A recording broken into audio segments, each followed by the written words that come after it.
mga karag-karag, welcome back to my vlog. Isang magandang umaga sa inyong lahat pa rin dito sa Lasak City. Of course, sayang ang yung paminupusal distraction look natin aftermath mula sa Miss Universe Thailand 2023. At eto na nga, makichismis tayo sa ating mga kapitbahay, mga karag-karag, kung ano din yung naging reaction nila sa pagkapanalo ni Tunyang sa Corona sa Miss Universe Thailand 2023. At eto na, nag-stop over ako sa bansang Latinos, mga karag-karag, dahil isa rin yan sa mga nakaabang, di ba? Kung sino yung maging pambato ng Thailand sa darating na laban sa El Salvador. At hindi nga ako nagkamali. Thank you din sa mga chismosa sa Instagram na nag-send sa akin ng mga pachika, ha. Doon din ako nakisilip din ako ba? O, ito nga, pinag-uusapan nila mga karag-karag.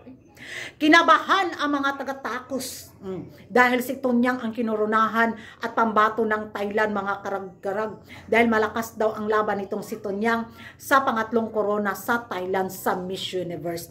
At sabi nga nila ay dahil kahit daw hindi nakasagot ng diretso-diretso si Tunyang sa top 3 question sa Miss Universe Thailand 2023, nako, binigay daw talaga kay Tunyang yung corona, which is talagang planado na daw ang corona ngayon sa Miss Universe 2023 na maging pasok ang Thailand sa highest placement bitaw or third crown na daw ng Thailand dahil sa lakas daw ng laban nitong si Tunyang. Grabe yung nervose nila, mga karag-karag. Yung nervose of their nervous system is very active for today's vlog.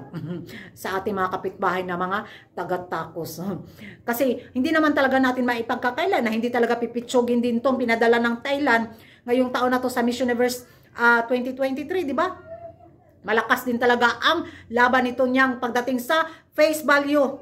Gwapa, oy, gwapa kayong binaklag na ko.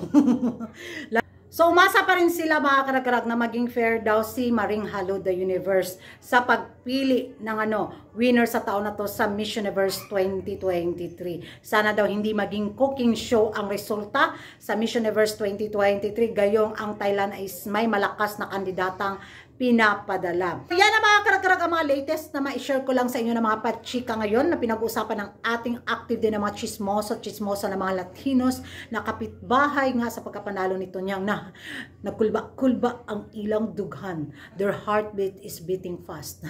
Tama ba ito, kuragan?